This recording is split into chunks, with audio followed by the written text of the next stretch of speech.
საუბარი იმ საკითხით, რასაც თავში დაუთმოდ, რომ პრინციპში სალომე ზურაბიშვილმა პოლიტიკური ლიდერების დაკავება ეს რიცხვი დღეს გაიზარდა იმ თვალსაზრისით, რომ განაჩენი დადგა მელიასთან დაკავშირებით და მას ასევე ხა ადვოკატი საუბრობდა იქამდე, რომ გამოიყენეს ის, რაც სააკაშვილთან დაკავშირებით, ანუ შეკრებითობა 2019 წლის ჯარიმა ასევე დაემატა 8 თვიან განაჩენს ნიკა მელიასი.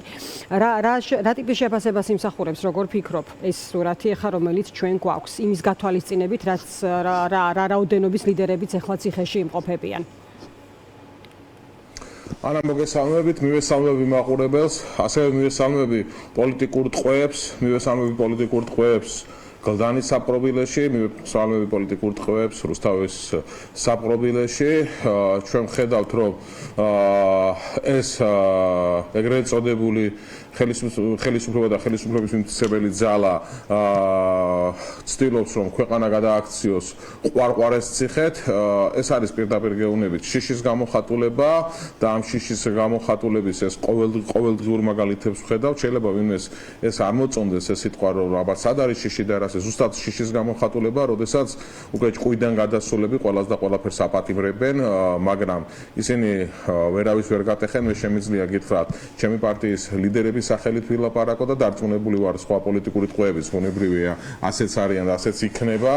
მე გუშინ ვესაუბრე მამუკასაც, მე ვესაუბრე ბადრისაც, ისინი არიან შემართებით, ისინი არიან ამ შემთხვევაში დარწმუნებულები, რომ საქართველო გაიმარჯვებს, ქართველი ხალხი გაიმარჯვებს და ბუნებრივია მათი ბრძოლა მიუხედავად ტყვეობისა და დატყვევებისა გრძელდება. ეს ადამიანები ფიზიკურად არიან ამ შემთხვევაში ტყვეობაში, თორე მათ სულიერად ვერავინ ვერ გატეხს, ისინი სულიერად თავისუფლები არიან და მილიონჯერ უფრო თავისუფლები არიან, ვიდრე ახლა ეგრეთ წოდებული ხელისუფლების წარმომადგენლები არიან, რომლებიც ამ შემთხვევაში აი ამ საზღარი გადაწყვეტილებების ლოკომოტივები და მამოძრავებლები არიან. მაგრამ ამით ვერავინ ვერაფრის ვერ შეაშინებს. ლელოძლიერი საქართველოს სახელით ვლაპარაკობ. ლელოძლიერი საქართველო არის ერთიანი შეკრული გუნდი და ჩვენ ერთად აუცილებლად მივახცევთ გამარჯვებას და საქართველოს ამ შემთხვევაში ქართულ რესურსზე დაბრუნებას. ამაში ხმად ვარ დარწმუნებული, ამაში დარწმუნებული არიან ხმად ჩვენი პარტიის ლიდერები, პოლიტიკური ტყვეები, მამუკაც და ბადრიც, რომლებიც ახლა იმყოფებიან პოლიტიკურ ტყვეობაში. ეს მიზანმიმართულად კეთდება პირდაპირ გეუბნებით, ძალიან განსაკუთრებული აგრესია აქვთ ჩვენი პარტიის და პარტიის ლიდერების მიმართ, მაგრამ მათ ვერავინ ვერ გატეხს პირდაპირ გეუბნებით. მამუკამაც და ბადრიმაც იცოდნენ კარგად, რომ მათ ელოდათ პოლიტიკური ტყვეობა, მაგრამ ისინი მათ ამას არ შეუშინდნენ, ბუნებრივია და ანა მინდა გითხრათ, რომ უკვე 6 წელია, რაც მამუკას და ბადრიც არიან პოლიტიკური დევნის ობიექტები, ხან რა საქმეს უთითხნიან, ხან რა საქმეს იგონებენ, მაგრამ ამ ადამიანების გატეხვა უბრალოდ წარმოუდგენელი და შეუძლებელია. კიდევ და კიდევ მოკითხვა პოლიტიკურ ტყვეებს რუსთავის საპყრობილეში, კიდევ და კიდევ მოკითხვა პოლიტიკურ ტყვეებს გლდანის საპყრობილეში. უმძიმესი რეალობაა ეს ჩვენი ქვეყნისთვის, იმიტომ რომ ჩვენი ქვეყნის დემოკრატიული განვითარებისათვის ეს კეთდება მიზანმიმართულად, რომ ჩვენი ქვეყნის დემოკრატიული განვითარება შეაფერხონ, ხოლო სამართლების საკითხზე მკითხეთ, მოდით მე შემიძლია დაუსრულებლად მთელი დღის განმავლობაში ვისაუბრო იმ სამართლებრივ აბსურდებზე, რაც ამ საქმეში ხდება, მაგრამ რა ვიცი, სამართალიან ერთი კითხვა მინდა დაგისვათ.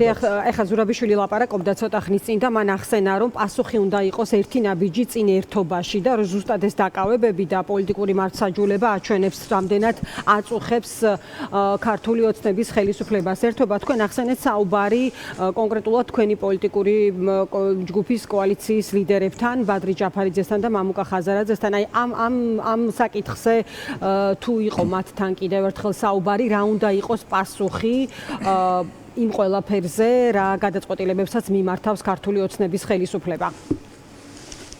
კი ბატონო, კარგი კითხვა.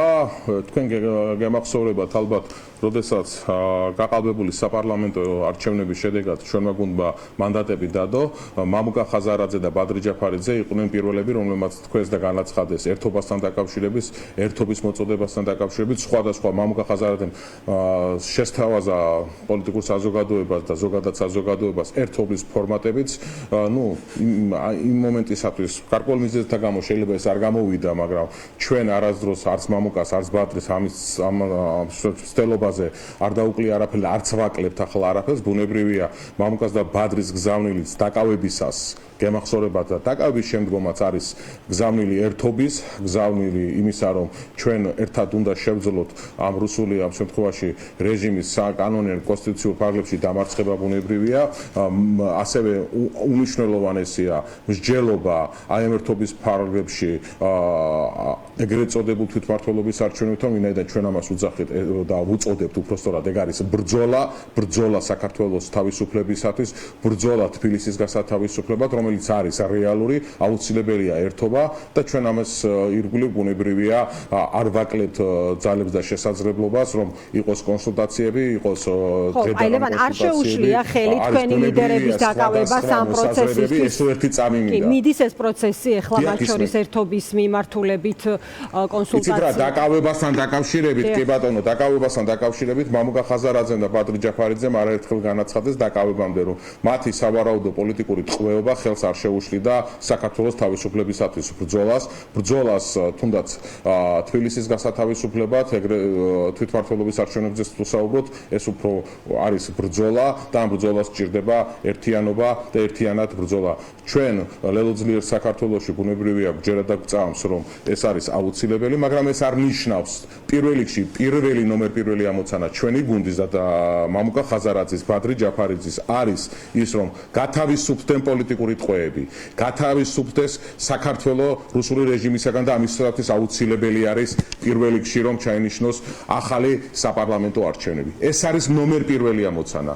კიდევ და კიდევ ვიმეორებ, პოლიტიკური ტყვეების თავისუფლება და ახალი საპარლამენტო არჩევნები. ეს არის დამატებითი ბრძოლის შესაძლებლობა და ჩვენი პარტიის ლიდერები დიახ ამაზე ვსაუბრობთ და ამაზე საუბრობდნენ დაკავებამდე, დაკავების დღესაც და დღესაც ამაზე არის საუბარი, რომ უბრძოლველად ჩვენ არაფერი არ უნდა დავუთმოთ. ბრძოლა ეგრეთ წოდებული, ბრძოლა ეს თვითმმართველობის არჩევნები ჩვენ გამოწვევაზე და ბრძოლაზე არასდროს არ უნდა ვთქვათ ვარი, მაგრამ ეს არ ნიშნავს იმას, რომ ქუჩაში ეს კანონიერი კონსტიტუციური აქციები რაც მიმდინარეობს, ეს უნდა გაგრძელდეს ბუნებრივი აქციები, პროტესტი, მოთხოვნა ნომერ პირველი რაც არის პოლიტიკური ტყვეების გათავისუფლება და ახალი საპარლამენტო არჩევნები და ასევე ყველა ბრძოლაში უნდა მივიღოთ მონაწილეობა. ბრძოლაზე არ უნდა ვთქვათ ვარ, ჩვენ ამას ერთობის შესაძლებლობას დიახ, ერთობის ჩვენების შესაძლებლობა იქნება თუ არა 29 ივნისის აქცია, რომელიც 8 საათზე დაიწყება თბილისის ცენტრში.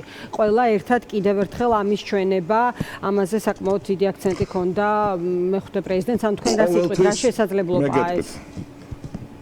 მე გეტყვით ამასთან დაკავშირებით და ზოგადად ყველაფერთან და თქვენ იცით რომ ლელო ძლიერი საქართველოს ყველა აქციებში მონაწილეობდა, ყველა მშვიდობიანი კანონიერი ბუნებრივია რაც იმართება და ყოველთვის ასე იყო აქამდე დღევანდელ დღემდე დარწმუნებული ვარ რასაც იქნება ავანგარდში იყო აქციების, ყველა აქციების რაც იმართებოდა ბუნებრივია და მე ამასთან დაკავშირებით გავაკეთე ჩემი განცხადება, ხო?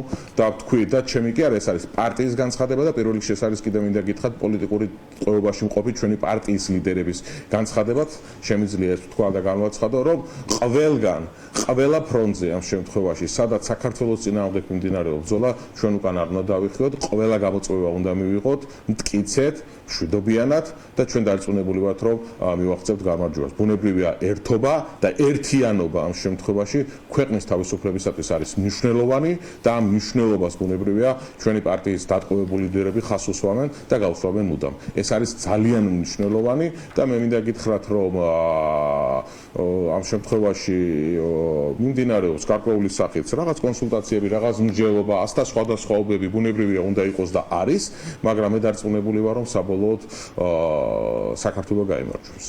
დიდი მადლობა ლევან, დაგემშვიდობები. ლევან სამუშია, ლელო ძლიერი საქართველოს ერთ-ერთი ლიდერი საუბრობდა ჩვენს ეთერში და